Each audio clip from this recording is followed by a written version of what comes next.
Welcome back to the Married People's Business Podcast. I'm one of your hosts, Michael Tolbert. And I'm Shalise Tolbert.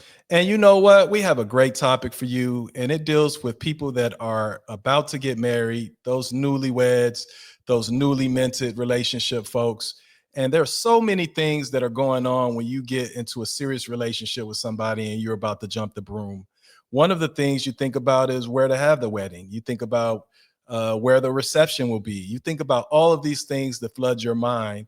And one of the things that most couples that are in serious relationships before they jump the broom miss is they miss talking about pooling their resources and what are they going to do with all those accounts that they have when they were single and ready to mingle. so today's podcast is 3 reasons why a joint bank account can improve your relationship. But you know what? Before we talk about the reasons, I think it's really important to talk about the timing as to when you really consider having a joint account. We're not talking about that you're just in a casual relationship with somebody. We're talking about when you're considering marriage, when you're engaged, when this relationship is very serious and you're together for the long haul, because people get afraid. There are trust issues that come along with it. They think you're going to take the money, or what if you break up? What happens then? So you really have to make sure, this is someone that you trust and you're going to be with for the long haul. So I think that is the first thing before we go into any of our reasons. You have to make sure that's what's going on in your relationship. Absolutely agree. And the first thing is you got to make sure that you're serious. So you don't want to pool your resources with the person that you're going to be broken up with within the next minute.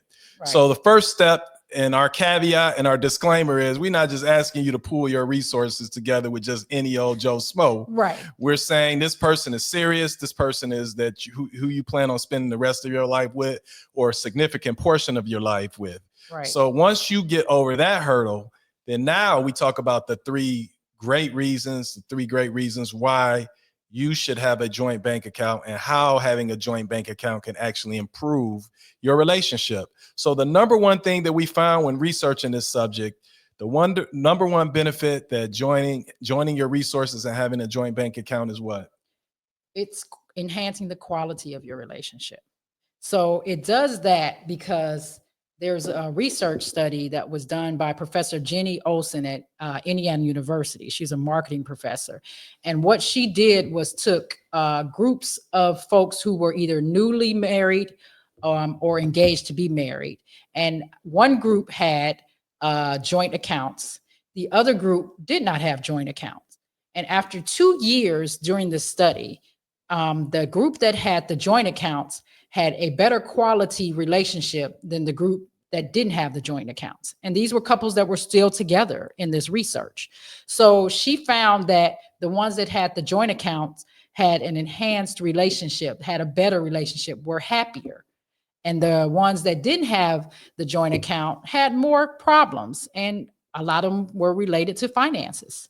And that was just such a magnificent empirical study of this topic, because a lot of times when we talk about this topic, we don't talk about it from a scientific angle. There's not a lot of empirical data on it, but Jenny Olson actually brought science into the equation. And actually, if you're interested in reading the abstract or the article that she wrote that has all the data in it, it's published, I believe, in the Journal of Consumer Research is where it's found. And it's an absolutely wonderful read, and it just talks about all the empirical study and the reasons why you should join your bank accounts. And declination of your quality of your relationship is, as Shalise talked about, is one of the main things and reasons why the people who didn't join their accounts, they suffered. The people who did, they had all these wonderful things happen to them. And there's also things in the study that they talked about, like the trust that you have in your relationship with your spouse or with your mate. Your trust level went up because you have one account that you're dealing with.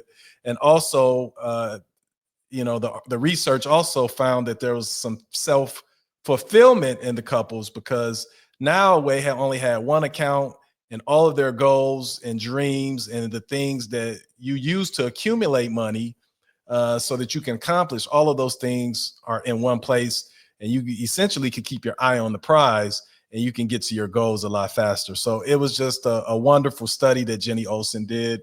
And I hope that helps if you're interested in reading it. The other thing I think that the study found was that it improved how partners felt about money, period. And it helped promote their financial goals. They were in alignment with one another because they were communicating about money because it was all in one place. So I think that, you know, just from thinking about my personal experience and us when we got married, you know, obviously we had separate accounts, but what we did once we got engaged, and I think by the time we set a wedding date, that's when we opened a joint account to start saving for the wedding. But what that did indirectly, you know, hey, no shade, no shame here, I should say, not no shade, open books.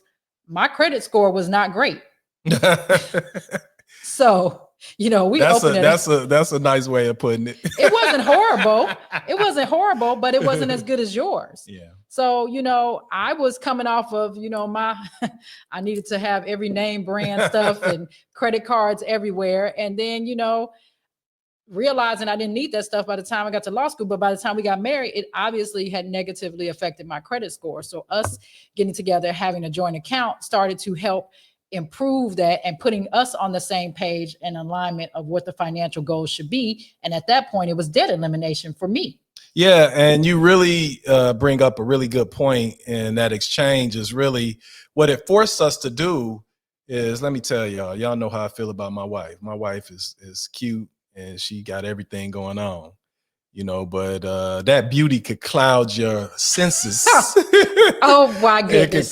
It could cloud your senses from what is important, because one of the number one key things that happens when you are in a relationship, one of the number one factors that lead to breakups are finances. Yeah. So I really applaud Shalise, because what she did was she was very transparent with me and laid out all her cards on the table and essentially told me what her situation was. And by having one joint bank account, really what that did was it forced us to have the hard conversation that we needed to have about identifying the debt that maybe was accumulated by either one or both of us. And it also forced us, because we had one account and resources going into one account, to figure out a way to attack our debt and all of the future goals that we have. So that's, you know, if you got accounts, secret accounts flying everywhere, there's really no way that you can really address the problems that come with the relationship. So a joint bank account really streamlines those things and forces you to really have the tough discussion that you need to have. Right. But it allows you to positively set your financial goals together. Yes. So that's a benefit. It is a benefit. So let's move on to the next one. The next benefit for having a joint bank account when you're in a relationship, and how it can actually improve your relationship, is the concept of compounding and increased savings. Yes. Increased savings. So, you know, hey, I could save $100 a month by myself, and by the end of the year, I got $1,200. But if we have a joint account and we're both saving $100 a piece, that's $200 a month in that account for $2,400 by the end of the year. So you're increasing your ability to save when you have a joint bank account and you're transparent with one another. Again, going back to being on the same page of your financial goals. That's correct. And you know, the example that I always give people when I talk to the youngins, because you know, young guys, they don't ever want to do nothing with no woman. You know, they want to keep everything separate. They think they're gonna be a player for the rest of their lives, you know. And I was that guy once. When? Long time ago, as Bernie Mac would say, long time ago. You know, I was the guy that, hey, I thought that I could conquer the world by myself. And I figured that, hey, I didn't need, you know, I'm gonna keep my little secret accounts on the side. But the reality that I tell these young guys all the time is that if you were digging a ditch, this is the example that I give. And you had to have that ditch dug within 24 hours, or something bad could happen to you, or positive benefits, something good could happen to you. Would you rather have one person digging the ditch, or would you rather have two people digging the ditch?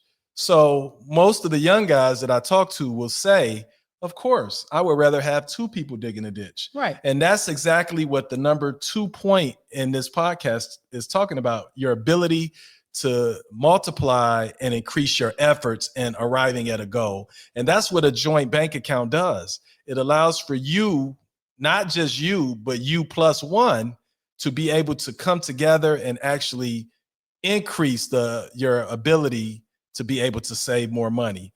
And once you accumulate more money in that account, you're able to do so many other things to it. You could buy income property.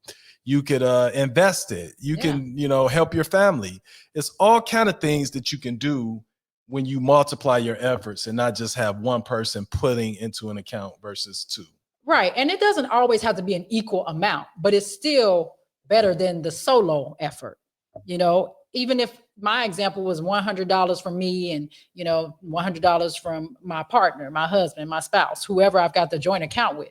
But even if it's, $100 from one person and 50 from another, it's still more than that person by themselves. So you're increasing your ability to increase the amount of money that you have so that you can do whatever it is, that investing power or whatever it is you're going to do with those funds increases exponentially. There you go. So the last point and the last reason why I always encourage, and what we're encouraging all of you married, newly minted married people to do, the number 3 reason why you should join those resources and have a joint bank account is the most important reason, is that it is in line with the spiritual teachings of the Bible, and it is Christian-like.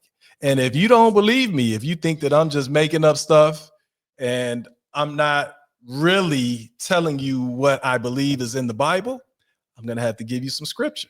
It's in Ecclesiastes 4:9, and Ecclesiastes 4:9, and I'm paraphrasing here, but I think the gist of Ecclesiastes 4:9 says that 2 are better than 1, right? That is absolutely correct. 2 is better than 1, and that's right in the Bible. And this is a little background in Ecclesiastes, just so we can end the podcast on a very high spiritual note. Come on, Pastor Tolbert. So Ecclesiastes was, for all you Bible scholars out there, was wrote by one of the wisest men, if not the wisest person besides Jesus in the Bible, depicted in the Bible, King Solomon. King Solomon wrote all of the book of Proverbs. He wrote all of the book of Proverbs, and he wrote the book of Proverbs when he was early on in his reign. Okay, so the book of Proverbs is for those of you who follow the Bible. That's when Solomon was a young man in the clubs. He was doing his clubs. Yeah, he had concubines everywhere, and he had women everywhere. And money was flowing. Wine was flowing, liquor was flowing. Wait. That's not. That's not. Okay. But you get my drift. He was Solomon was a young man when he wrote Proverbs. By the time he wrote Ecclesiastes, he was near the end of his reign, and I believe he wrote it around 931 BC. So he was near death. He had lived his life, lived a beautiful, glorious life. And his perspective was a lot different than it was when he wrote the book of Proverbs. And he has all these wonderful things about time is meaningless, and about all the mistakes essentially that he made, and really foreshadowing and warning us not to make the same mistakes. So you have to understand that Ecclesiastes is, and the topic that we're talking about, Ecclesiastes is the backdrop 4:9 of that. He's telling us, hey, 2 is better than 1. So don't think that you could go at it alone. And I think the most important part of that is really that extra person is not only your spouse or your mate, but it is also God, is Jesus, having a more spiritual focus in your finances and all the wonderful things that you do and that you plan on doing once you get married. So it's spiritually rooted, it's supported in the scripture. And that's one of the more important reasons why you should join those resources and have a joint bank account. So I think these are some great ways and great reasons why serious couples, people in serious relationships, should go ahead and merge their resources. Go ahead and open that joint account. And you don't have to wait until you're married, but when you know that you're going to be with that person forever, go ahead and open it up, because the earlier you do it, the better you have the opportunity to learn to trust one another and to achieve everything that you all talk about achieving financially. And there you have it. 3 reasons why opening a joint bank account improves and enhances and beautifies your relationship. And if you like this podcast, and if this podcast blessed you and it gave you great information, I'm going to ask that you hit the subscribe button, like, share, comment. We would love to hear what you have to say. Even if you don't believe that joining your resources and having a joint bank account is the way to go, we love to talk to you about that. And we're not trying to change anybody's mind. We're trying to give you information. Hopefully that information is helpful to you and blesses you. So do what you do. Hit that subscribe button, like, share, and we'll see you next time. Thanks. God bless you. Take care.